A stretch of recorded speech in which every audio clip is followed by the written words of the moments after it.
Hi, good evening to all of you. Hi Siddhi, hi Palak, hi Vaishnavi, hi Pranjal. How are you all of you? Hi Pavanraj, hi Aryan, hi Prachi. Hello. Hi Harshika. Hi Vark. Good evening Chitra. Good evening to all of you. Hi Santosh. Hi Aryan, मैं बहुत बढ़िया हूँ बेटा, आप कैसे हो? आर्यन मैं बहुत बढ़िया हूँ. How you? How you are? How are you?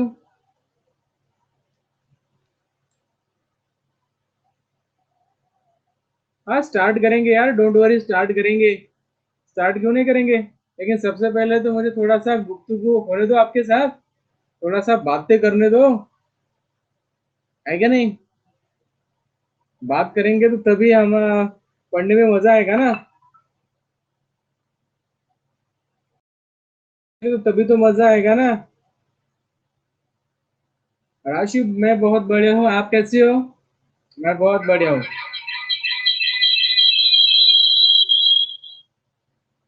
मैं बहुत बढ़िया हूँ राशि, आप कैसे हो?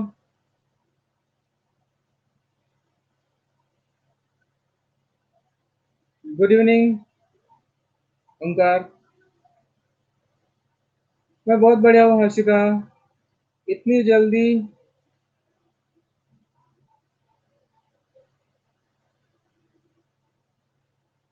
चलो चलो. तृप्ति पूछो ना बेटा, क्या डाउट है पूछो ना. कमेंट कर देना.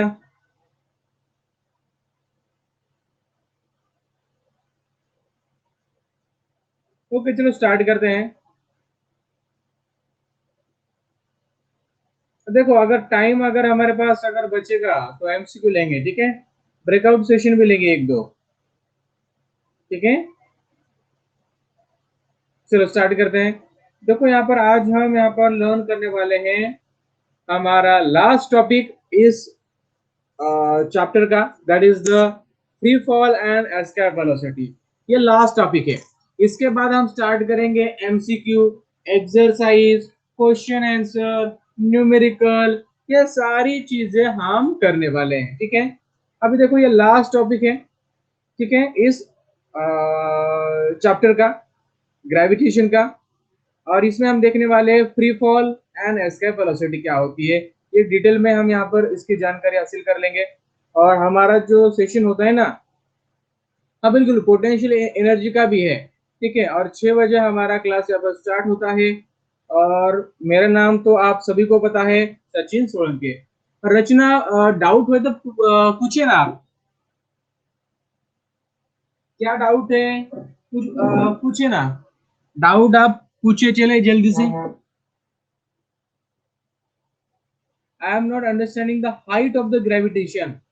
हाइट ऑफ द ग्रेविटेशन का मतलब? हाँ हाइट ऑफ द ग्रेविटेशन का, ओके. यहाँ पर एक बार समझ लो. जब हम पृथ्वी से दूर जाते हैं ना, यानी जब हमारी जो हाइट है ना पृथ्वी के सरफेस से अगर बढ़ जाती है, तो क्या होता है? एक्सेलरेशन ड्यू टू ग्रेविटी होती है ना. ये सॉरी, ये नहीं, हम बात करें फोर्स के बारे में, ग्रेविटी फोर्स के बारे में बात करेंगे यहाँ पर. तो ये ग्रेविटी फोर्स होता है ना, ये क्या होता है? ये कम होता है, ठीक है. ग्रेविटी फोर्स क्या होता है, वहां पर कम होता है, बस इतना ही आपको ध्यान रखना है. और तो कोई नहीं है, ठीक है. हमारा एक देखो एक डाउट सेशन भी है, एक हमारा डाउट सेशन भी है. जब हम सारी एक्सरसाइज देख लेंगे तब हम क्या करेंगे, एक डाउट सेशन को कंडक्ट कर लेंगे, ठीक है. वहां पर भी आप पूछ सकते हो. Tangential acceleration, okay. चलो देखो एक बार. देखो जब ऑब्जेक्ट नॉन यूनिफॉर्म मोशन में होता है ना, नॉन यूनिफॉर्म सर्कुलर मोशन में होता है ना, कोई भी ऑब्जेक्ट सर्कुलर मोशन में होता है ना, तब क्या होता है? जब उस पर जो भी एक्सेलरेशन होता है ना, वो दो तरीके से होता है. पहला होता है radial acceleration toward the centre of the circle, और दूसरा होता है टेंजेंशियल एक्सेलरेशन, ठीक है, ये वाला. ठीक है. जो टेंजेंशियल एक्सेलरेशन होता है ना, ये टेंजेंट की डायरेक्शन में लगता है इस तरीके से, ठीक है. और रेडियल एक्सेलरेशन क्या लगता है? इस तरीके से, toward the centre of the circle, इस तरीके से लगता है. तो ये दो चीज आपको ध्यान में देखनी है, लेकिन कब? जब नॉन यूनिफॉर्म सर्कुलर मोशन होगा तब, ठीक है. चलो हमारे अब सेशन की तरफ यहाँ पर जाते हैं. चलो स्लाइड एक बार मैं अपलोड कर दूं यहाँ पर, जस्ट मिनट बच्चों, जस्ट मिनट, एक स्लाइड यहाँ पर मैं थोड़ी सी ऐड कर रहा हूँ। ओके चलो, अब देखो यहाँ पर फ्री फॉल होता क्या है। फ्री फॉल समझ लो थोड़ा सा एक बार, क्या होता है फ्री फॉल का मतलब, क्या होता है। Free fall is any motion of the body where the gravity is the only force acting upon it। यानी क्या होता है, किसी भी बॉडी के पास अगर कोई मोशन है, वो सिर्फ किसके वजह से है, due to the gravity, due to the gravity. यानी कोई भी ऑब्जेक्ट अगर मोशन में है, ठीक है, वो मोशन किसके वजह से है, तो ग्रेविटी के वजह से है। तो ऐसे ऑब्जेक्ट को हम कहते हैं, ऐसे मोशन को हम कहते हैं फ्री फॉल। ऐसे मोशन को क्या कहते हैं हम, फ्री फॉल। इसके एग्जांपल भी मैं आपको यहाँ पर बता दूंगा, ठीक है। देखो अभी जनरली हम क्या करते हैं, जो फ्री फॉल होता है ना, ये वैक्यूम में ही पॉसिबल है, ठीक है, सिर्फ वैक्यूम में ही पॉसिबल है, हमारे इन्वायरमेंट में, हमारे एटमॉस्फेयर में पॉसिबल नहीं है। क्यों नहीं है, तो इसका रीजन यहाँ पर एक बार देख लो। देखो जब भी हम क्या करते हैं, एक बार समझ लो, देखो यहाँ पर जब भी हम क्या करते हैं, कोई ऑब्जेक्ट को, जब कोई ऑब्जेक्ट हो या फिर कोई चीज हो, जब ऊपर से नीचे आती है ना, ठीक है, जब ऊपर से नीचे आती है ना, तो क्या होता है कि वहां पर उसे क्या करना पड़ता है, एनवायरमेंट को, मतलब हमारे एटमॉस्फेयर को फेस करना पड़ता है, ठीक है, एटमॉस्फेयर को क्या करना पड़ता है, फेस करना पड़ता है। क्या होगी, ग्रेविटी क्या करेगी, इसे नीचे की तरफ पुल करेगी इस तरीके से, ठीक है, इस किसी भी ऑब्जेक्ट को, हो सकता है कोई ऑब्जेक्ट हो, कोई इंसान हो, ऊपर से अगर ढकेला जाए तो, ठीक है। और जब ये नीचे आएगा ना, तो क्या होगा, देखो यहाँ पर एयर है, और एयर की वजह से क्या होगा, यहाँ पर थोड़ा सा रेजिस्टेंस क्रिएट होगा। क्या होगा, रेजिस्टेंस क्रिएट होगा, ठीक है, एयर की वजह से क्या होगा, एक रेजिस्टेंस क्रिएट होगा, ठीक है। एक्चुअली यहाँ पर इसे बुक में इसे हम बुओयंट फोर्स भी कहेंगे, ठीक है, यहाँ पर बुक में कहा गया है कि इसे हम बुओयंट फोर्स भी कहेंगे। लेकिन एक्चुअली क्या होता है, जो बुओयंट फोर्स होता है ना, वो हम वाटर के रिलेटेड में कंसिडर करते हैं, लेकिन यहाँ पर एयर के रिलेटेड हम इसे कंसिडर करेंगे, क्योंकि यहाँ पर क्या हो रहा है, एयर है ना, वो क्या कर रही है, एक अपोजिट फोर्स लगा रही है इस तरीके से, यानी एक एयर रेजिस्टेंस हो रहा है यहाँ पर। तो इसे यहाँ पर क्या कहा गया है, एयर रेजिस्टेंस कह सकते हैं, ये परफेक्ट वर्ड है, ठीक है। अगर आपको बुओयंस लिखना है तो वो भी आप लिख सकते हो, कोई प्रॉब्लम नहीं है, ठीक है। तो यहाँ पर क्या होगा, ग्रेविटी भी है और एयर रेजिस्टेंस भी है, तो इसका मतलब क्या है, यहाँ पर दो फोर्स है, तो इसे हम फ्री फॉल कहेंगे क्या, तो क्या इसे हम फ्री फॉल कहेंगे क्या, ये फ्री फॉल होगा क्या,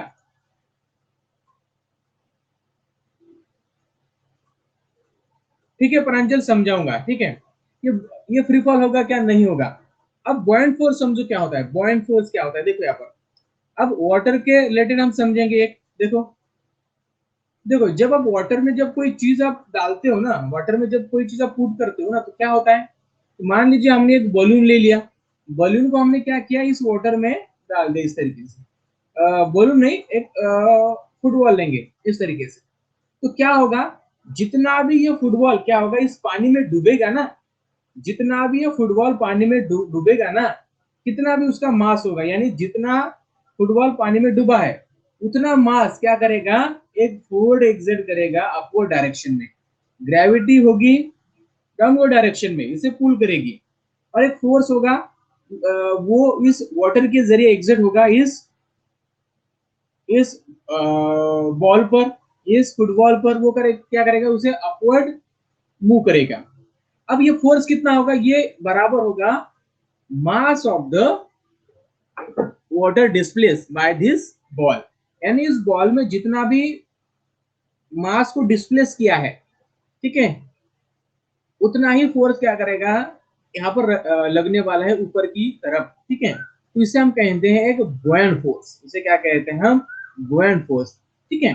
तो एयर यहाँ पर क्या हो रहा है, एयर की वजह से फोर्स लग रहा है, तो यहाँ पर आप एयर रेजिस्टेंस कह सकते हो, या फिर इसे आप बुओयंट फोर्स भी कह सकते हो, ठीक है। अब समझो, अगर आप वैक्यूम में अगर गिर गए, बिल्कुल आर्किमिडीज प्रिंसिपल है वो, ठीक है, बुओयंट फोर्स वाला। देखो आप यहाँ पर क्या हो रहा है, यहाँ पर ग्रेविटी भी लग रही है और एयर रेजिस्टेंस भी है, तो इसे हम फ्री फॉल नहीं कहेंगे, ठीक है, इन जनरल। तो यहाँ पर आप देख सकते हो, मान लीजिए आप स्पेस में हो और स्पेस में आपको छोड़ दिया।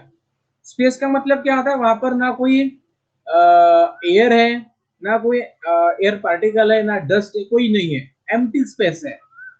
वहां से आपको अगर छोड़ दिया गया, ठीक है, तो वहां पर क्या हो रहा है, आपको ग्रेविटी, वहां पर क्या हो रहा है, ग्रेविटी तो है लेकिन एम्प्टी स्पेस है, ठीक है। तो यहाँ पर क्या होगा, यहाँ पर क्या होगा, तो यहाँ पर क्या होगा, आप ग्रेविटी के वजह से क्या होगा, नीचे की तरफ आएंगे, ठीक है। तो क्या होगा, जब हम नीचे आएंगे तो आपकी यहाँ पर एक ही फोर्स है, ठीक है। There is only one type of the force, that is the gravitational force, ठीक है, ग्रेविटेशनल फोर्स। हा प्रांजल, आपण आपण तर स्पेस मध्ये तरंगणार, ठीक आहे, पण आपण काय करतो, तशी एक कल्पना करतोय, ठीक आहे, तशी एक आपण कल्पना करतोय, फ्री फॉल आपण कधी म्हणणार, ठीक आहे, आपण फ्री फॉल कधी म्हणणार अशी एक आपण कल्पना करतोय, ठीक आहे, फ्री फॉल आपण कधी म्हणणार अशी एक आपण कल्पना करतोय, समजून घ्या, ठीक आहे। मग तिथं फक्त एक ग्रॅव्हिटेशनल फोर्स असणार आहे की नाही, मग काय होणार की ह्या व्यक्ती सरळ खाली येणार, ठीक आहे। तो हे झाला आपला, म्हणजे याला म्हणणार आपण फ्री फॉल। आता फ्री फॉलची डेफिनेशन काय आहे, तर मी इथं दिलेली आहे बघा, देखो, free fall is any motion of a body where the gravity is the only force acting on it. Such type of motion is called the free fall. इसे हम क्या कहेंगे, फ्री फॉल कहेंगे, ठीक है, ये हो गया।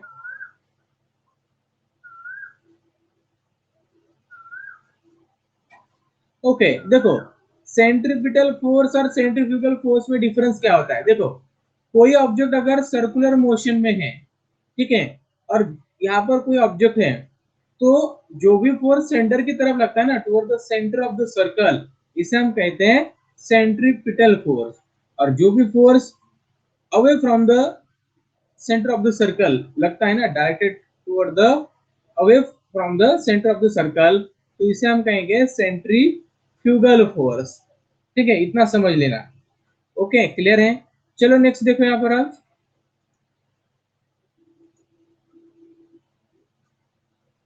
फ्री फॉल में क्या आता है, सिर्फ एक ही फोर्स वहां पर होता है, एक ही फोर्स का इन्फ्लुएंस वहां पर होता है, that is the gravitational force. दूसरा कोई भी वहां पर फोर्स नहीं होता है, ठीक है। चलो यहाँ पर आज हम देख लेते हैं। We know that the force of gravity due to the earth act on the each and every object on the earth।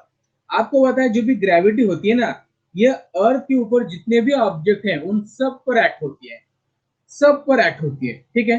आपने क्या किया, मान लीजिए आपने एक हाथ में एक बॉल को पकड़ लिया इस तरीके से, ठीक है, और आप क्या कर रहे हैं, इस बॉल को इस तरह से स्टेशनरी पकड़े हुए हैं आपके हाथ में, ठीक है।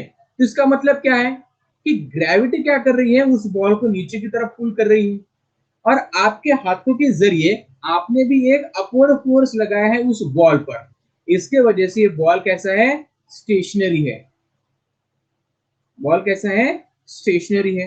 यानी एक फोर्स आपने लगाया और एक फोर्स ग्रेविटी है, तो इसके वजह से क्या हो गया, वो बॉल क्या है, एक स्टेशनरी है, ठीक है।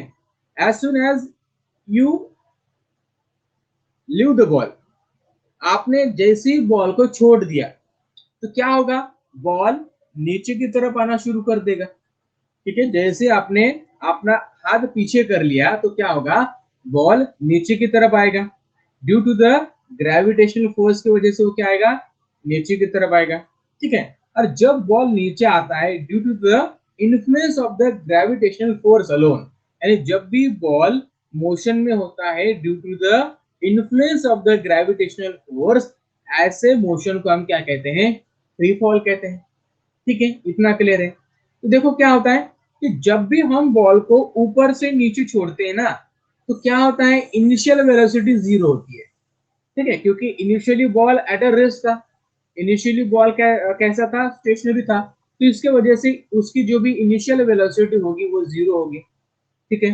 और जैसे ही वो नीचे की तरफ आएगा उसकी वेलोसिटी इंक्रीज होगी, उसकी जो भी वेलोसिटी होगी ना, फाइनल वेलोसिटी, वो कंटिन्यूअसली क्या होगी, इंक्रीज होगी, कंटिन्यूअसली क्या होगी, इंक्रीज होगी।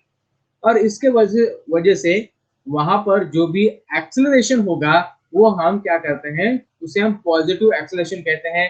और वहां पर एक्सेलरेशन हम क्या लेते हैं, पॉजिटिव जी लेते हैं, क्योंकि वहां पर क्या हो रहा है, एक्सेलरेशन वहां पर हो रहा है, ठीक है, toward the centre of the circle due to the gravitational force. ठीक है, ये समझ में आ गया, ये क्लियर है? एक बार मुझे बताओ। बिल्कुल, अर्थ की ग्रेविटी की वजह से। ओके देखो, अभी सुनो एक बार। जब भी कोई ऑब्जेक्ट, देखो हमने, देखो ये मान लीजिए मेरा हाथ है, ठीक है, ये मान लीजिए मेरा हाथ है, और मैंने इस तरीके से एक बॉल को पकड़ा है, ठीक है। तो बॉल यहाँ पर स्टेशनरी क्यों है, क्योंकि मैं क्या कर रहा हूँ, नीचे की तरफ से एक फोर्स लगा रहा हूँ, और ऊपर की और एक फोर्स नीचे की तरफ लग रहा है, ग्रेविटेशनल फोर्स। और इसके वजह से क्या होगा, यहाँ पर एक बैलेंस फोर्स बन गया, बैलेंस हो गया ना फोर्स का, तो इसके वजह से यहाँ पर ये क्या है, रेस्ट में है। बिल्कुल, यहाँ पर क्या है, रेस्ट में है, ठीक है। और जैसे मैंने हाथ को रिमूव किया तो क्या हो जाएगा, ये जो बॉल है ना नीचे की तरफ आना शुरू कर देगा, ठीक है। क्यों, क्योंकि यहाँ पर जो मैंने ऊपर की तरफ फोर्स लगाया था ना, वो तो अभी नहीं है ना, फोर्स नहीं है। अगर फोर्स नहीं है तो क्या होगा, ये नीचे की तरफ आएगा, ठीक है। अब नीचे की तरफ आएगा तो हम क्या करेंगे, यहाँ पर एक्सीलरेशन ड्यू टू ग्रेविटी यहाँ पर पॉजिटिव लेंगे। प्लस क्यों लेंगे, क्योंकि हम क्या कर रहे हैं, अलोंग द ग्रेविटेशनल फोर्स, यानी हम क्या कर रहे हैं, अर्थ की तरफ जा रहे हैं ना, यानी फोर्स किधर लग रहा है, एक्सेलरेशन ड्यू टू ग्रेविटी किस तरफ है, नीचे की तरफ है। अगर उसी डायरेक्शन में अगर हम जा रहे हैं तो वहां पर क्या करेंगे, हम पॉजिटिव लेंगे, ठीक है। अगर ऊपर की तरफ जा रहे होंगे तो क्या करेंगे, उसे हम नेगेटिव लेंगे, ठीक है। बस इतना ही आपको वहां पर ध्यान में रखना है। चलो next question, sorry next slide, not a question.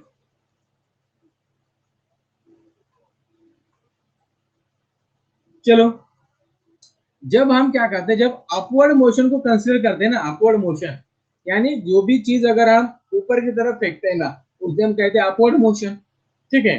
तो वहां पर हम क्या करते हैं, नेगेटिव एक्सेलरेशन को कंसिडर करते हैं, और वहां पर हम नेगेटिव जी लेते हैं, ठीक है। क्योंकि वहां पर क्या होती है, कंटिन्यूसली जो वेलोसिटी होती है ना ऑब्जेक्ट की, वो क्या होती है, वहां पर डिक्रीज होती है, कंटिन्यूसली इट गेट डिक्रीज, ठीक है। इसकी वजह से वहां पर हम क्या कर लेते हैं, नेगेटिव जी लेते हैं। अगर हमें यहाँ पर अगर वेलोसिटी फाइंड आउट करनी हो, अगर हमें यहाँ पर डिस्प्लेसमेंट फाइंड आउट करना हो, तो यहाँ पर हम क्या करते हैं, ये इक्वेशन का यूज करते हैं। क्लास 9 में ये इक्वेशन आपने वहां पर देखे हैं, ठीक है। तो इसके जरिए आपने उसके न्यूमेरिकल भी सॉल्व किए होंगे, ठीक है। ठीक है सुदर्शन, लेंगे एक न्यूमेरिकल लेंगे हम, ठीक है। चलो देखो, अभी अब यहाँ पर क्या बात हो रही है, देखो द वैल्यू ऑफ द जी के बारे में। हमने वैल्यू, जी की तो वैल्यू हमने देख ली है एक बार, ठीक है, जी की तो वैल्यू हमने देख ली है। The value of the G is the same for the all object at a given place on the earth, ठीक है। अगर हम अर्थ पर बात करते हैं ना, तो हर एक ऑब्जेक्ट के लिए जो भी एक्सेलरेशन ड्यू टू ग्रेविटी होती है ना, ये तो सेम होती है, ठीक है। एक्सेलरेशन ड्यू टू ग्रेविटी हर एक ऑब्जेक्ट के लिए क्या होती है, सेम होती है, ऑब्जेक्ट बड़ा हो या छोटा हो, क्योंकि इसका फार्मूला ही क्या है, आपने देखा होगा, इसका फार्मूला ही है G equal to G M upon R square. तो जो acceleration due to gravity depend करती है अर्थ के मास पर और रेडियस ऑफ द अर्थ पर, इस पर डिपेंड करती है। ये किसी भी ऑब्जेक्ट के मास पर, साइज पर डिपेंड नहीं करती है, ठीक है, किसी भी ऑब्जेक्ट के साइज पर डिपेंड नहीं करती है, ठीक है। तो मान लीजिए मैंने क्या किया, मान लीजिए यहाँ पर एक ये मान लीजिए हमारी अर्थ है, ठीक है। तो इसे मैं नाम देता हूँ अर्थ। तो यहाँ पर देखो एक ऑब्जेक्ट है और इसका मास है मान लीजिए 20 kg, और दूसरा ऑब्जेक्ट है और इसका मास है 1 kg। तो कोई मुझे बताएगा कौन सा ऑब्जेक्ट अर्थ पर जल्दी आ जाएगा, कौन सा ऑब्जेक्ट अर्थ पर जल्दी पहुंच जाएगा, कोई मुझे बताएगा? बिल्कुल, यहाँ पर क्या लगेगा, दोनों ही ऑब्जेक्ट को सेम टाइम लगेगा, both object take the same time to came on the earth, ठीक है, to come on the earth. बिल्कुल, दोनों पे ही सेम टाइम लगेगा, ठीक है। दोनों को ही यहाँ पर सेम टाइम लगने वाला है ऑब्जेक्ट के। देखो, जो एक्सीलरेशन ड्यू टू ग्रेविटी होती है ना, ये ऑब्जेक्ट के मास पर डिपेंड नहीं करती है। ठीक है, ये समझ में आ गया, सेम होता है। तो मुझे एक बार बताओ, अगर ये सेम में आता है तो मान लीजिए अर्थ है, ठीक है, तो हमने क्या कर दिया, देखो यहाँ पर हमने क्या किया है, तो हमने ले लिया एक स्टोन, ठीक है, और एक हमने ले लिया एक फीदर, ठीक है, ठीक है, एक फीदर ले लिया है। तो अब कौन सा टाइम लेगा या सेम होगा? कौन जल्दी पहुंच जाएगा अर्थ पर? Who will take the long time? Stone जल्दी पहुंच जाएगा। ओके, अभी देखो यहाँ पर ये फीदर क्यों नहीं पहुंचेगा? क्यों नहीं पहुंचेगा वो, बोलो। Feather will take the long time, बिल्कुल सही है, लेकिन क्यों, व्हाई? कोई मुझे बताएगा व्हाई? बिल्कुल नहीं, मास का कोई रिलेशन ही नहीं, मास का नहीं है। तो यहाँ पर क्या होगा, देखो, देखो, इस स्टोन का एरिया देखो कम होता है, ठीक है, तो इसके वजह से यहाँ पर जो रेजिस्टेंस होगा ना एयर का, वो उतना इस पर इफेक्ट नहीं करेगा, क्योंकि इसका एरिया कम होता है। अगर हम फिदर की बात करें तो सबसे पहले देखो इसका एरिया ज्यादा होता है। क्या होता है, एरिया ज्यादा होता है, ठीक है। अगर एरिया ज्यादा होगा तो एयर का रेजिस्टेंस भी इस पर ज्यादा ऑब्जर्व होगा, ठीक है, एयर का रेजिस्टेंस भी क्या होगा, इस पर थोड़ा सा ज्यादा ऑब्जर्व होगा ना, तो इसके वजह से क्या करेगा, फीजर है ना, थोड़ा सा ज्यादा टाइम लेगा। लेकिन अगर इसे अगर हम वैक्यूम में कंडक्ट करते हैं, ठीक है, अगर वैक्यूम में इसी एक्सपेरिमेंट को अगर हम कंडक्ट करते हैं, तो both the object will take the same time to reach on the earth. तो यहाँ पर बिल्कुल यहाँ पर क्या होगा, एक एयर रेजिस्टेंस होगा, एक फ्रिक्शन होगा, एक बुoyant फोर्स होगा, ठीक है, तो इसके वजह से feather will take the long time as compared to the stone to reach on the earth.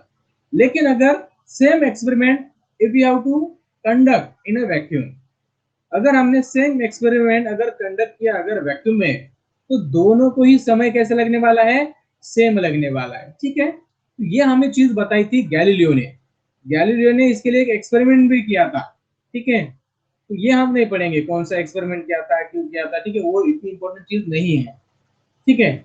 चलो, हम आप यहाँ पर आज बात करने वाले हैं next topic, next topic that is the gravitational potential energy, ठीक है। अब पोटेंशियल एनर्जी क्या होती है, कोई मुझे बताएगा पोटेंशियल एनर्जी क्या होती है?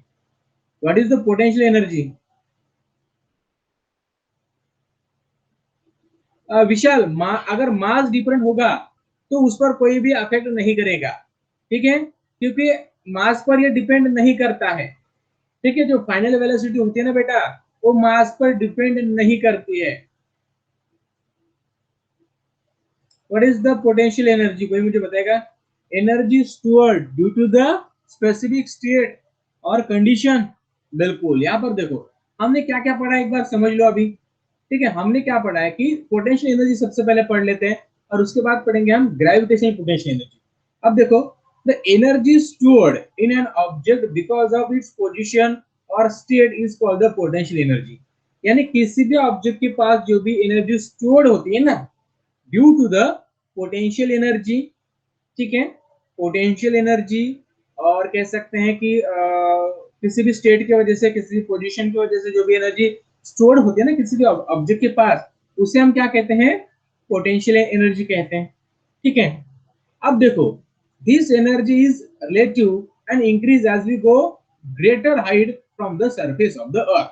ये क्या करते हैं, जैसे कि हम पृथ्वी से दूर जाते हैं ना, तो ये जो हाइट होती है ना, सॉरी, ये हाइट बढ़ती है ना, तो उसी के हिसाब से क्या होती है, ये पोटेंशियल एनर्जी बढ़ती है।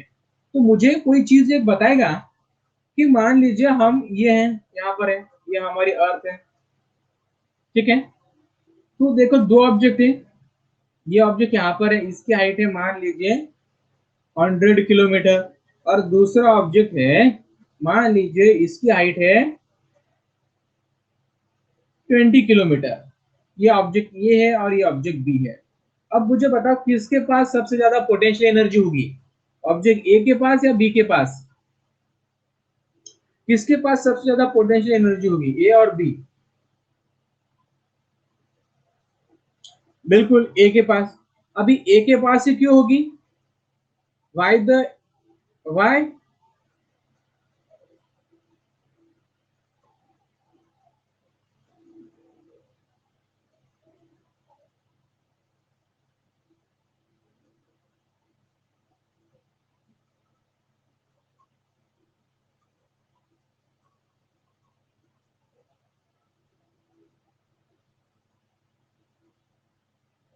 बिल्कुल हाइट के वजह से, किसके वजह से, हाइट के वजह से, ठीक है। ये बहुत बढ़िया है, हाइट की वजह से सारी चीजें हो रही है। तो मान लीजिए अगर हाइट को अगर हमने इन्फिनिटी इन्फिनिटी ले लिया, हाइट को अगर हमने इन्फिनिटी ले लिया तो क्या होगा, व्हाट विल हैपन, हाइट को हमने अगर इन्फिनिटी ले लिया बहुत दूर तो क्या होगा, एक्चुअली वहां पर पोटेंशियल एनर्जी कैसे होगी, मान लीजिए कंसिडर करिए,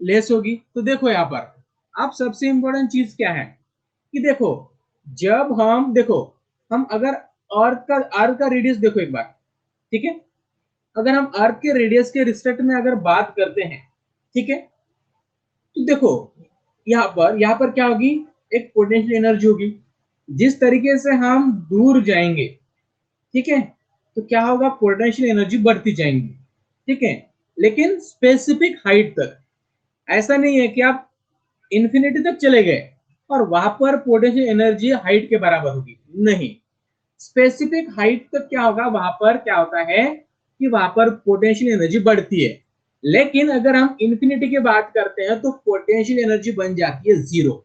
ऐसा क्यों होता है, क्योंकि अगर हम, जो पोटेंशियल एनर्जी होती है ना, वो होती है due to the gravitational force की वजह से, यानी ग्रेविटेशनल फोर्स होता है ना, उसकी वजह से जो भी पोटेंशियल एनर्जी होती है ना उस ऑब्जेक्ट में, ठीक है, यानी ग्रेविटेशनल के वजह से जो भी एनर्जी स्टोर होती है ना उस ऑब्जेक्ट में किसी भी हाइट पर, ठीक है, तो इसे हम कहते हैं ग्रेविटेशनल पोटेंशियल एनर्जी, ठीक है। लेकिन आप जनरली कहते हो ना पोटेंशियल एनर्जी, एक्चुअल में वो पोटेंशियल एनर्जी क्या होती है, ग्रेविटेशनल पोटेंशियल एनर्जी होती है, क्योंकि इंफिनिटी पर पोटेंशियल एनर्जी जीरो होती है, ठीक है, इन्फिनिटी पर क्या होती है, पोटेंशियल एनर्जी जीरो होती है, ठीक है, अगर हम ऐसा सोचे तो, ठीक है, लेकिन हम क्या करते हैं, हम कितनी दूर जाते हैं स्पेस में, मान लीजिए हम जाते हैं 20 किलोमीटर जाते होंगे, 30 किलोमीटर जाते होंगे, ठीक है, मान लीजिए 30,000 किलोमीटर जाते होंगे, उससे ज्यादा तो नहीं जाते ना, ठीक है, तो वहां पर क्या होता है, वहां पर हम एम जी एच मतलब पोटेंशियल एनर्जी कंसिडर कर सकते हैं। लेकिन अब जब अगर हम इंफिनिटी की बात करते हैं, यानी किसी दूसरे प्लैनेट की बात करते हैं जो बहुत दूर है हमसे, ठीक है, तो वहां पर जो पोटेंशियल एनर्जी होगी तो वहां पर क्या होगी, जीरो होगी, ठीक है, थोड़ा सा ऐसा आपको समझना होगा, बिल्कुल ये होती है पोटेंशियल एनर्जी किसी भी ऑब्जेक्ट के बारे में या फिर किसी भी चीज के बारे में, ठीक है। तो ये देखो एक ऐसा अलग सा है ना, हाँ, एरोप्लेन पर पोटेंशियल एनर्जी होती है ना, क्योंकि वो क्या करता है, वो तो एक स्पेसिफिक हाइट पर होता है ना, वो इतनी दूर थोड़ी होता है, बिल्कुल।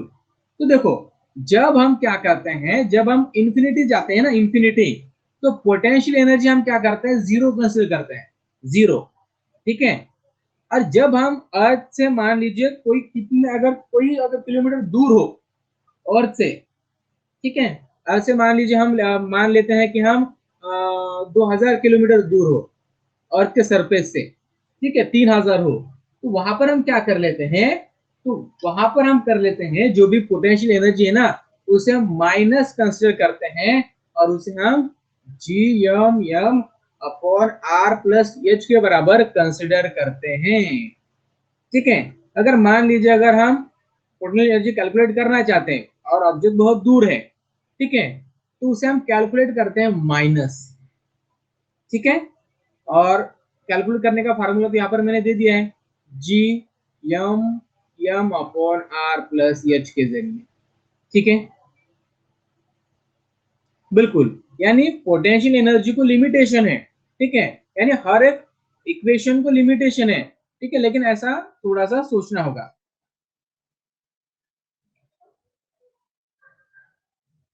बिल्कुल, अगर जहां तक ग्रेविटेशनल फोर्स है वहां तक हम कंसिडर करते हैं कि पोटेंशियल एनर्जी होगी।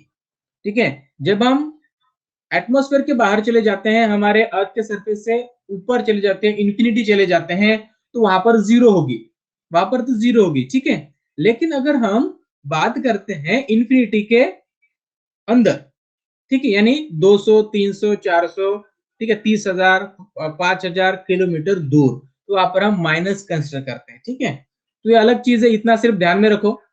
ठीक है, उसका फार्मूला होता है, देखो बेटा, minus G M upon R plus H. R is the radius of the earth, g is the gravitational constant, m is the mass of the earth, and that m is the mass of that object। ठीक है, तो ऐसा होता है। ठीक है, देखो ऐसा क्यों होता है हमें समझना पड़ता है। जब हम कैलकुलेशन करते हैं, जब हम रॉकेट वगैरह छोड़ते हैं ना, तो देखो आप कैसे कंसिडर करते हो कि अर्थ पर, देखो मान लीजिए आपने अगर कोई ऑब्जेक्ट अगर 30 मीटर से अगर छोड़ दिया और कोई 50 मीटर से छोड़ दिया, ठीक है, तो आप कहोगे कि किसकी वेलोसिटी सबसे ज्यादा होगी। तो मान लीजिए ये ऑब्जेक्ट है, ठीक है, ये ऑब्जेक्ट देखो नीचे नीचे की तरफ आएगा, ये ऑब्जेक्ट भी नीचे की तरफ आएगा, तो दोनों ही ऑब्जेक्ट जब before before strike the ground, यानी दोनों ही ऑब्जेक्ट जब ग्राउंड से टकराने से पहले कौन से ऑब्जेक्ट की वेलोसिटी सबसे ज्यादा होगी, ए वाली की बी वाली, कौन से ऑब्जेक्ट की वेलोसिटी सबसे ज्यादा होगी, ए वाली की बी वाली? बी वाले की ज्यादा होगी ना, इस बी वाले ऑब्जेक्ट की वेलोसिटी ज्यादा होगी। वाई? क्योंकि इसकी हाइट भी क्या है, ज्यादा है, हाइट भी क्या है, ज्यादा है। ठीक है,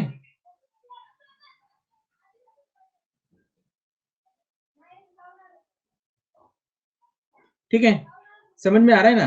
तो देखो, तो क्या हो रहा है, हमने देखा था कि क्या होती है, जो पोटेंशियल एनर्जी होती है ना, ये कन्वर्ट होती है काइनेटिक एनर्जी में। यानी यहाँ पर 30 मीटर पर जो भी पोटेंशियल एनर्जी थी, ये कन्वर्ट हो गई काइनेटिक एनर्जी में।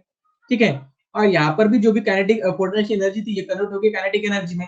ठीक है, लेकिन जब हम इन्फिनिटी की बात करते हैं, तो वहां पर अगर मान लीजिए, वहां पर अगर वो ऑब्जेक्ट नीचे ही नहीं आएगा, क्योंकि वहां पर ग्रेविटेशनल फोर्स ही नहीं है, तो क्या पोटेंशियल एनर्जी काइनेटिक एनर्जी में कन्वर्ट हो पाएगी क्या? हो पाएगी क्या? नहीं हो पाएगी ना। तो इसका मतलब पोटेंशियल एनर्जी बन जाएगी हमारी जीरो। तो हम कह सकते हैं कि पोटेंशियल एनर्जी बन जाएगी जीरो। ठीक है, वेलोसिटी सेम कैसे होगी बेटा? वेलोसिटी सेम नहीं होगी, वेलोसिटी डिपेंड करती है, हाइट पर डिपेंड करती है ना। ठीक है, वेलोसिटी सेम कैसे होगी? Acceleration due to gravity same होगा, वेलोसिटी सेम नहीं होगी। जितनी ज्यादा देखो, इस पर ज्यादा देर तक फोर्स लगेगा ना इस ऑब्जेक्ट पर, तो ये नीचे आएगा तो इसकी वेलोसिटी बढ़ती जाएगी ना। ठीक है,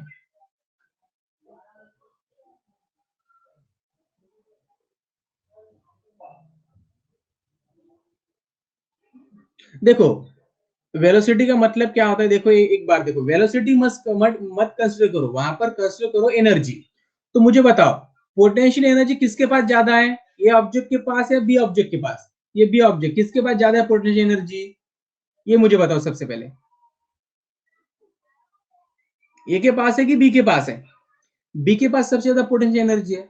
आपने क्लास 9 में पढ़ा है, आपने क्लास 9 में पढ़ा है कि पोटेंशियल एनर्जी कन्वर्ट होती है काइनेटिक एनर्जी में। आपने देखा था ना वो इक्वेशन, हमने लास्ट वाला इक्वेशन देखा था, देखा था ना? ओके ओके, ठीक है, सबको दूंगा चांस, होती है ना? तो यहाँ पर क्या होगा, देखो यहाँ पर अगर पोटेंशियल एनर्जी ज्यादा है, तो काइनेटिक एनर्जी भी इसके पास ही ज्यादा होगी ना। अगर इसके पास अगर पोटेंशियल एनर्जी ज्यादा है, तो काइनेटिक एनर्जी भी इसके पास ही ज्यादा होगी ना, होगी कि नहीं? सिंपल सी बात है ना, उसके पास ही होगी ना, सिंपल सी बात है। अगर काइनेटिक एनर्जी कब ज्यादा होगी, काइनेटिक एनर्जी का फार्मूला होता है हाफ mv²। तो यहाँ पर मास तो चेंज नहीं होगा उस ऑब्जेक्ट का मास चेंज नहीं होगा, लेकिन वेलोसिटी चेंज हो सकती है। यानी वेलोसिटी ज्यादा होगी तभी तो क्या होगा, उसकी काइनेटिक एनर्जी ज्यादा होगी। तो डायरेक्टली हम कह सकते हैं कि पोटेंशियल एनर्जी ज्यादा होगी मतलब काइनेटिक एनर्जी ज्यादा होगी। अगर काइनेटिक एनर्जी ज्यादा होगी तो हम डायरेक्टली कह सकते हैं, प्रूफ के साथ कह सकते हैं कि उसकी वेलोसिटी भी कैसे होगी, ज्यादा होगी। समझ में आ रहा है ना? ठीक है, ओके। किसको क्वेश्चन है अभी? प्रांजल को। ओके, कहां पर है प्रांजल? एक मिनट बता देता हूं उसका भी, ठीक है। देखो, स्पेस में ग्रेविटेशनल फोर्स नहीं हो, ठीक है, स्पेस में होता नहीं है, ठीक है, तो स्पेस में भी होता है लेकिन बहुत कम होता है, ठीक है। अब देखो, अब मुझे बताओ ये क्या है? सन है, और ये क्या है? अर्थ है। तो मुझे बताओ इन दोनों के बीच में ग्रेविटेशनल फोर्स होगा कि नहीं होगा? इन दोनों के बीच में ग्रेविटेशनल फोर्स होगा कि नहीं होगा? होगा। तो मुझे बताओ कि हमारा एटमॉस्फेयर यहाँ तक है क्या? हमारा एटमॉस्फेयर सन तक होगा क्या? नो। ये जहां तक हमारा ग्रेविटेशनल फोर्स स्ट्रांग है, ठीक है, हमारा ग्रेविटेशनल फोर्स स्ट्रांग कहां तक होगा? यहां तक होगा, इससे ज्यादा तो नहीं होगा ना, ठीक है। तो कहां तक हो सकता है? मान लीजिए हमारा जो ग्रेविटेशनल फोर्स है ना, मान लीजिए वो 35,000 किलोमीटर तक ही होता है, ठीक है, या तो पॉइंट में होता है लेकिन होता है, ठीक है। लेकिन उससे बात क्या है? उसके बाद तो वैक्यूम होगा ना, उसके बाद तो वैक्यूम होगा ना, होगा कि नहीं?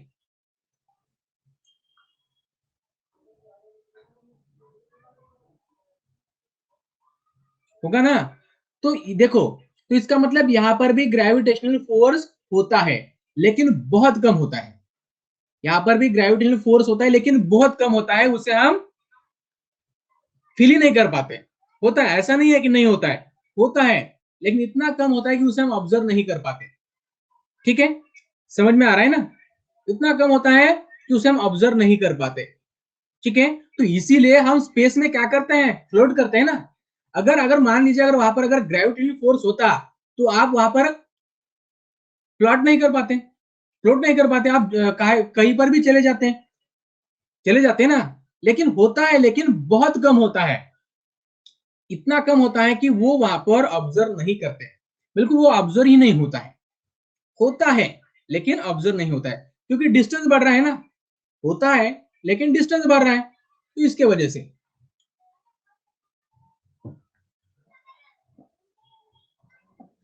ठीक है। हेलो हाँ बोलो। सर, एक्चुअली मैंने 9th के बहुत सारे लेक्चर मिस किए। मैंने ज्वाइन ही ग्रुप को, दिस ऐप को मैंने ज्वाइन ही अभी 15 डेज पहले किया है। तो आप बीच बीच में जो 9th का इम्पोर्टेंट है वो भी बताइएगा प्लीज। हेलो, आवाज ब्रेक हो रही है बेटा। Are you hear me? आवाज नहीं आ रही बिल्कुल। हेलो हेलो आवाज नहीं आ रही है।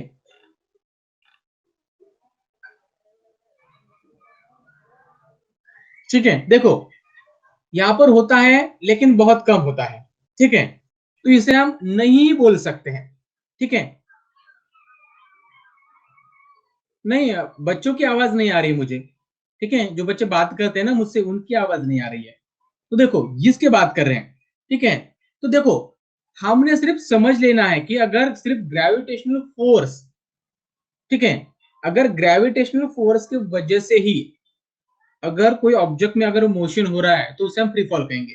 तो स्पेस में ही नहीं, बल्कि हमने अर्थ पर मान लीजिए अगर हमने किसी एक सिस्टम में अगर हमने वैक्यूम तैयार किया है, ठीक है, अर्थ में मान लीजिए हमने किसी एक सिस्टम में एक वैक्यूम तैयार किया है और वहां पर हमने किसी ऑब्जेक्ट को छोड़ दिया, तो यहां पर तो ग्रेविटेशनल फोर्स है ना, यहाँ पर वैक्यूम है लेकिन फिर भी ग्रेविटेशनल फोर्स है, तो यहाँ पर फ्री फॉल होगा ना, ठीक है।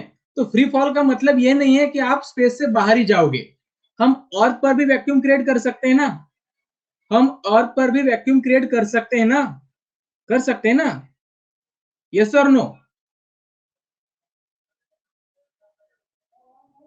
कर सकते हैं ना। अब किस तरीके से करना है देखो, देखो वैक्यूम किस तरीके से क्रिएट करते हैं, देखो देखो आपके पास सीरीज आपने देखी है कभी, सीरीज इंजेक्शन कभी आपने देखा है, इंजेक्शन कभी आपने देखा है कि नहीं देखा है?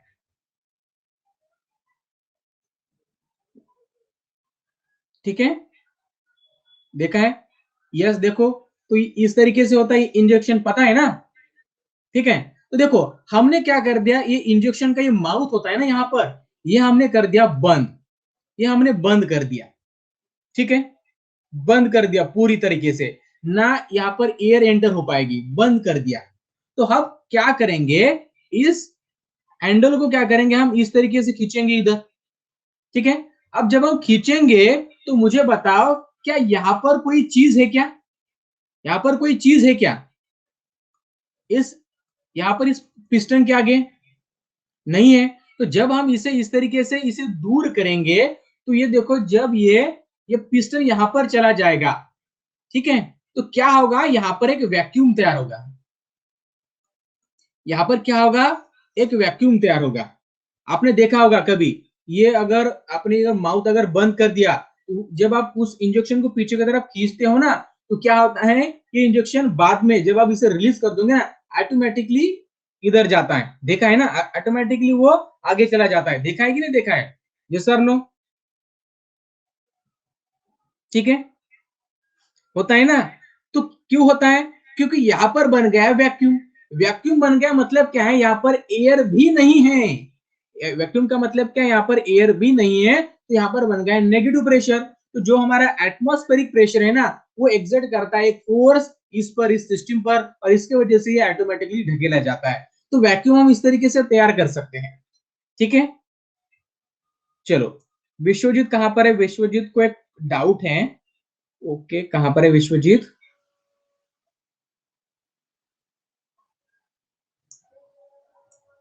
विश्वजीत कहां पर हो आप, आपका नाम नहीं दिख रहा है यहाँ पर,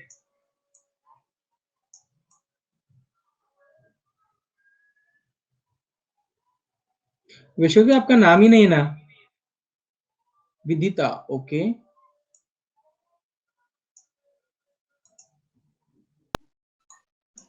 hello sir, can you hear me? Yes बेटा, गो हेड। हाँ सर, अगर एक ऑब्जेक्ट है तो उसकी वेलोसिटी जो है उसके मास पर डिपेंड होती वेलोसिटी, है। ये सर, वेलोसिटी मास पे डिपेंड होती है क्या? देखो वेलोसिटी मास पर डिपेंड नहीं होती है, ठीक है।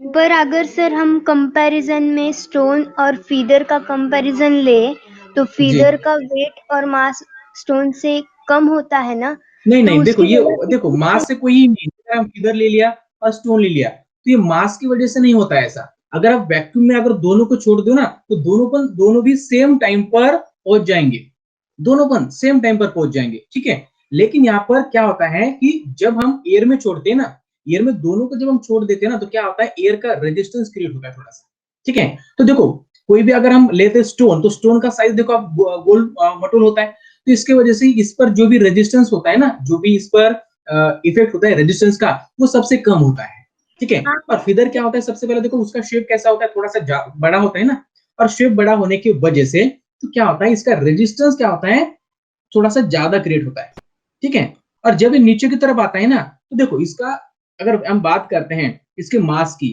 ठीक है, मास पर डिपेंड नहीं होता है, लेकिन जो एयर का रेजिस्टेंस लग रहा है ना, इसके वजह से क्या होता है, ये हल्का होने की वजह से, यानी उस पर डिपेंड नहीं होता है। लेकिन अगर हम रेजिस्टेंस की बात करें, तो रेजिस्टेंस इस पर लग रहा है ना ज्यादा, इसका एरिया ज्यादा होने की वजह से, तो इसे ज्यादा समय लगेगा। लेकिन अगर दोनों को भी अगर हम वैक्यूम में अगर छोड़ दे, दोनों को भी अगर हम वैक्यूम में छोड़ दे, तो दोनों भी सेम टाइम लेंगे, दोनों भी सेम टाइम लेंगे अर्थ पर आने के लिए, दोनों भी सेम टाइम लेंगे।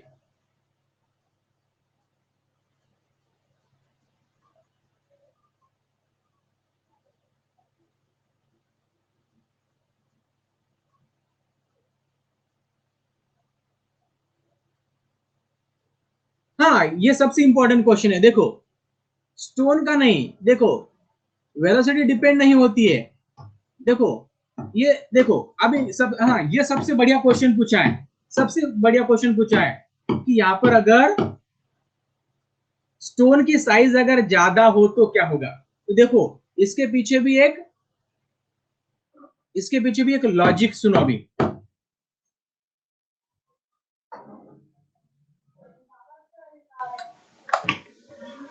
इसके पीछे भी एक लॉजिक सुनो अभी, ठीक है। अब देखो मुझे बताओ, एक सबसे इंपॉर्टेंट चीज समझो कि इसके पास अगर मास है, देखो मास इस वेलोसिटी पर डिपेंड नहीं करेगा, ठीक है। इसकी वेलोसिटी मास नहीं डिपेंड करता, ठीक है, मास का कोई रिलेशन नहीं है। लेकिन मुझे बताओ, अगर बताओ इसका मास ज्यादा है और इसका मास कम है, तो यहाँ पर जो फोर्स लग रहा है, जो देखो इस पर जो भी रेजिस्टेंस फोर्स लग रहा है ना, जो भी रेजिस्टेंस फोर्स लग रहा है, मान लीजिए इस पर लग रहा है 30 न्यूटन फॉर एग्जांपल, और इस पर लग रहा है 30 न्यूटन, ठीक है। इसका मास ज्यादा है और इसका मास कम है, ठीक है। देखो वेलोसिटी पर डिपेंड नहीं करता है, लेकिन कितना फोर्स लग रहा है, ठीक है, उस ऑब्जेक्ट के कंपेयर में, यानी उस ऑब्जेक्ट का कितना मास है उसके कंपेयर में कितना फोर्स लग रहा है, और फोर्स कौन सा होगा, रेजिस्टेंस फोर्स होगा एयर का, ठीक है। इस पर डिपेंड करता है, यानी रेजिस्टेंस का फोर्स कितना ज्यादा लगेगा, इस पर डिपेंड करता है कि उसकी वेलोसिटी कम होगी या ज्यादा होगी, ठीक है, ठीक है। और देखो, और सबसे बढ़िया एग्जांपल यही समझो कि अगर वैक्यूम में अगर हमने दोनों को छोड़ दिया तो वहां पर क्या होगा। देखो अगर इसका अगर मास का कोई रिलेशन होता, मास का, तो वैक्यूम में भी अलग अलग टाइम लेता ना। अगर मास का कोई अगर रिलेशन होता तो वैक्यूम में भी अलग अलग टाइम लेता, लेकिन मास का कोई रिलेशन है ही नहीं।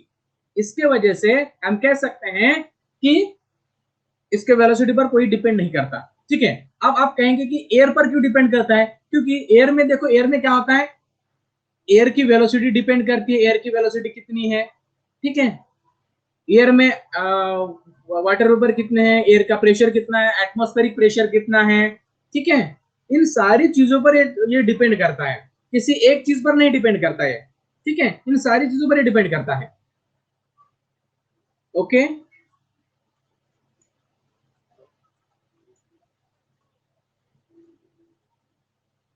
विश्वजीत, ओके, कहां पर है विश्वजीत।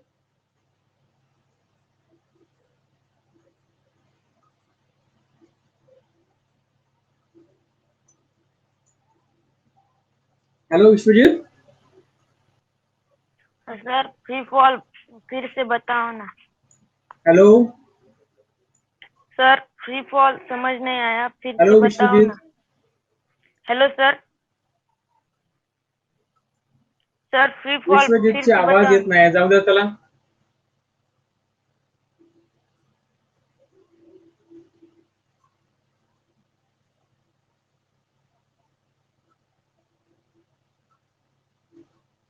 कनक बेटा देखो उसके पीछे, देखो उसके पीछे एक एक और एक लॉजिक है, ठीक है। देखो अब देखो इस स्टोन का मास मान लीजिए 10 kg है, ठीक है, और इस फिदर का मास मान लीजिए 1 kg है, ठीक है, मान लीजिए मास की बात कर रहा हूं, ठीक है।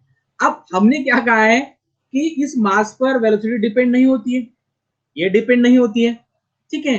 तो मुझे बताओ कि अगर यहां पर मान लीजिए अगर मैं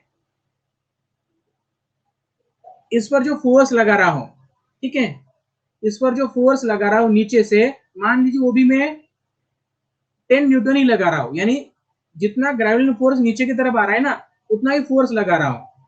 ये जितना तेजी से नीचे आ रहा है ना, जितना फोर्स लगाकर उतना ही मैं फोर्स इस पर लगा रहा हूं एयर का, तो क्या होगा, उतना ही फोर्स लगा रहा हूं इस पर भी और इस पर भी। अब मुझे बताओ क्या होगा, यानी ये जितने तेजी से नीचे आ रहा है ना, उतनी तेजी से मैं फोर्स लगा रहा हूं नीचे से, इस पर भी और इस पर भी, दोनों पर भी सेम लगा रहा हूं। अब मुझे बताओ क्या होगा।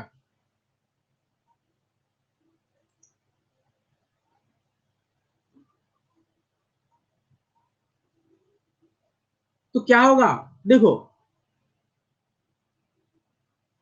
देखो सेम फोर्स लगा रहा हूं तो क्या होगा, ये स्टेबल हो जाएगा। फॉर एग्जांपल मान लीजिए स्टेबल हो जाएगा, सेम फोर्स लगा रहा हूं, ठीक है। मान लीजिए इस पर मैं 100 न्यूटन फोर्स लगा रहा हूं और इस पर भी 100 न्यूटन फोर्स। अब ये फोर्स कौन सा है, ये फोर्स कौन सा है? तो ये फोर्स है रेजिस्टेंस फोर्स, ये रेजिस्टेंस फोर्स है। तो ये तो स्टेबल हो जाएगा, लेकिन ये स्टेबल होगा क्या? ये स्टेबल होगा क्या? ये फीदर स्टेबल होगा क्या? ये सर नो, नहीं होगा ना। क्यों नहीं होगा? क्योंकि इसके वजह से जो भी यहाँ पर जो भी वेलोसिटी क्रिएट हुई है, जो भी फोर्स क्रिएट हो रहा है, इसकी जो भी एक्सेलरेशन ड्यू टू ग्रेविटी होगी, ठीक है, वो क्या है? वो कम है as compare to this air. Air के कंपेयर में वो कम है ना। एयर के कंपेयर में अगर कम होगी तो ये क्या रेजिस्टेंस फील करेगा ना, और हो सकता है ये उड़ भी जाए, हो सकता है ये उड़ भी जाए, हो सकता है ये उड़ भी जाए। तो देखो इसका एग्जांपल एक मैं आपको बहुत बढ़िया बता देता हूं, एक बहुत बड़े एग्जांपल में बता देता हूं आपको।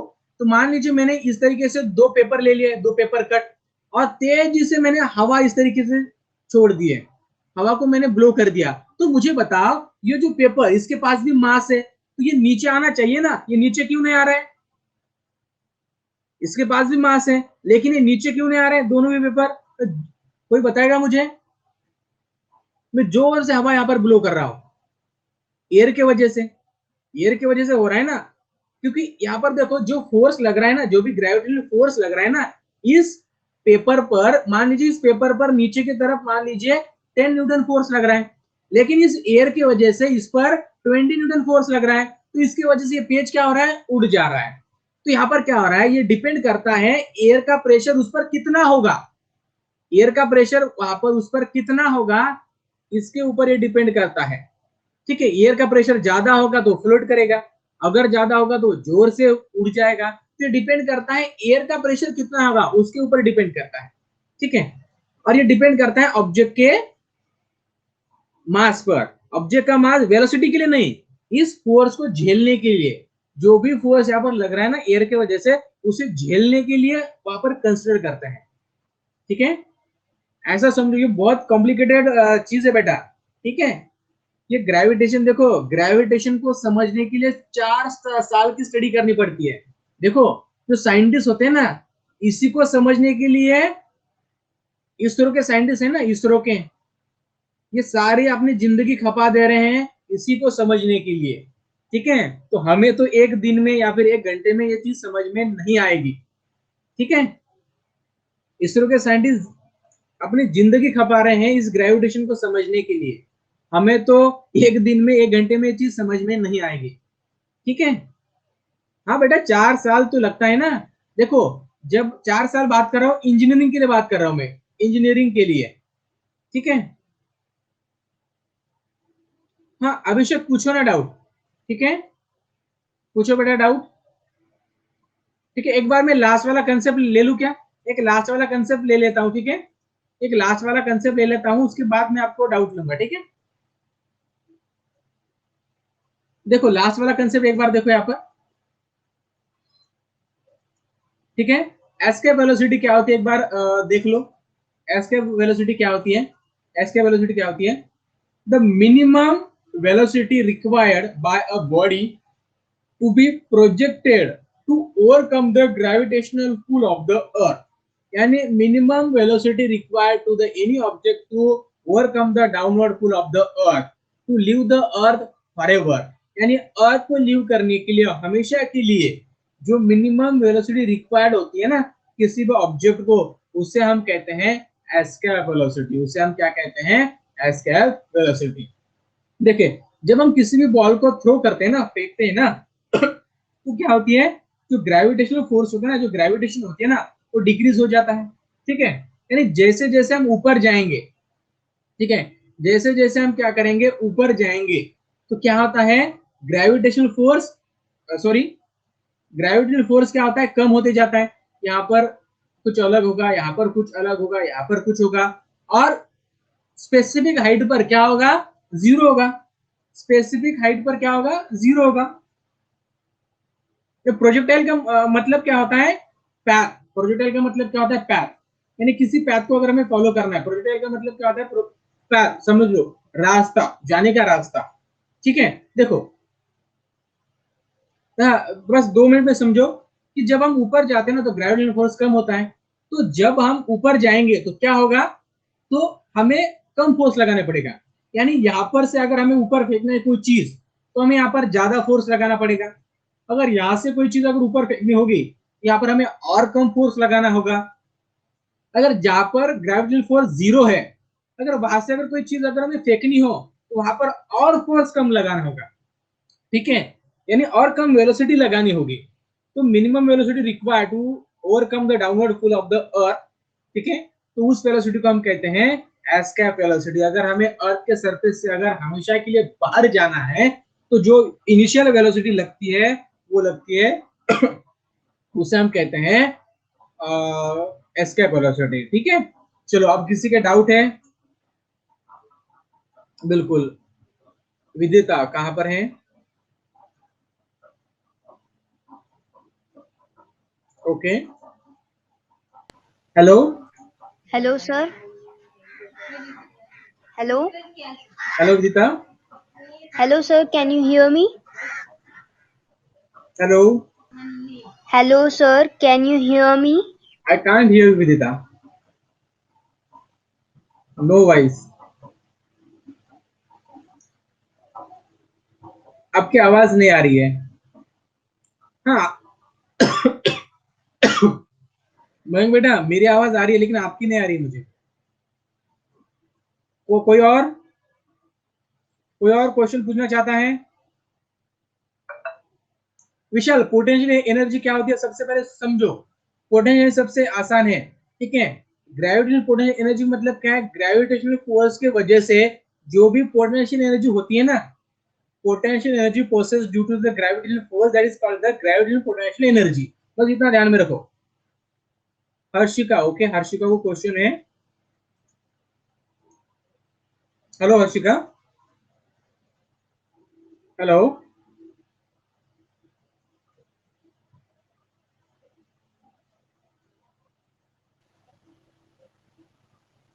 Hello Harshika, hello sir. No voice. Hello मैं आवाज क्यों नहीं आ रही आपकी यार मुझे? Hello sir. Hello sir. ठीक है बच्चों, आवाज नहीं आ रही आपकी। Hello hello sir, you hear मी?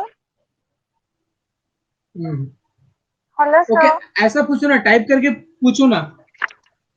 हाँ सर। अभिषेक,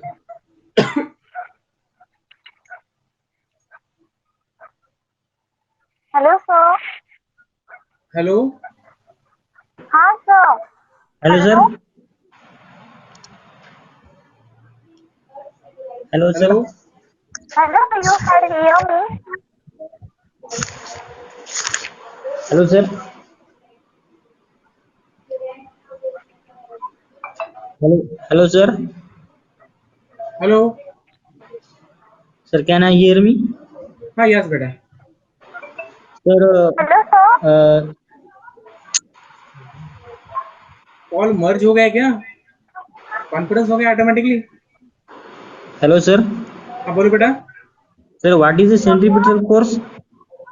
हाँ, सेंट्रीपिटल फोर्स क्या होता है? जब कोई भी ऑब्जेक्ट सर्कुलर मोशन में होता है ना, तब उस पर दो फोर्स लगते हैं। एक होता है डायरेक्टेड टुवर्ड द सेंटर और दूसरा होता है directed away from the centre. यानी जो सेंटर की तरफ लग रहा है ना, along the radius of the circle, उसे हम कहते हैं सेंट्रीपिटल फोर्स। और जो बाहर की तरफ लग रहा है ना, उसे कहते हैं हम centrifugal force. Yes sir.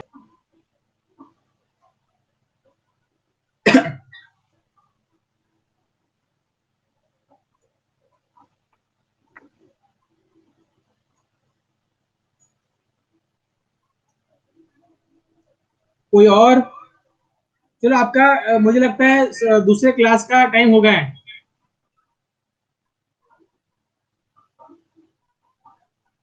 Sir gravity मिले रोहित, समझ में नहीं आ रहा आपका क्वेश्चन?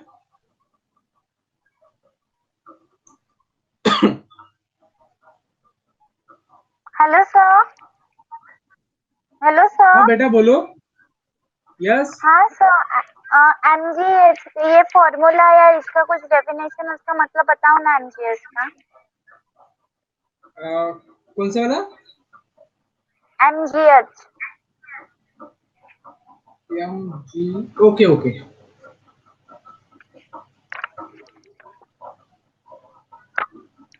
Hello sir. देखो पोटेंशियल एनर्जी क्या होती है हमारी, या जी एच होती है, ठीक है। एम पोटेंशियल का मतलब एनर्जी होता है। है मास ऑफ दैट ऑब्जेक्ट, जी का मतलब होता है एक्सेलरेशन ड्यू टू ग्रेविटी, और एच होता है हाइट हमारी, ठीक है। Okay sir. सर दिस ये डेमो क्लासेस है सर। Hello sir. हाँ यार बोलो, आवाज रिपीट हो रही है। सर सर ये डेमो तो कनक बेटा देखो, एस के वेलोसिटी क्या होती है, minimum velocity required to overcome the downward pull of the earth. जो मिनिमम वेलोसिटी लगती है ना, देखो जो अर्थ के पास जो भी ग्रेविटेशनल फोर्स होता है ना, वो क्या करता है, किसी भी ऑब्जेक्ट को नीचे की तरफ खींचता है, ठीक है। अगर हमें उस फोर्स को अगर ओवरकम करना हो, यानी अगर अगर हमें ऊपर जाना हो, ठीक है, तो हमारे एटमॉस्फेयर के बाहर जाना हो, तो हमें क्या लगेगी, मिनिमम वेलोसिटी लगेगी, ठीक है। और उसी मिनिमम वेलोसिटी को हम कहते हैं escape velocity. Minimum velocity required to overcome the downward pull of the earth, such kind of velocity is called the escape velocity, ठीक है। चलो अभी मैथ का क्लास है, और जिनको भी डाउट वगैरह हो, ठीक है, तो एक काम कर देना, मुझे वहां पर पोस्ट कर देना, आपके डाउट जो भी होंगे पोस्ट कर देंगे देना, मैं हर एक क्वेश्चन का आंसर आपको वहां पर दे दूंगा, ठीक है। ठीक है, ओके चलो बाय, टेक केयर।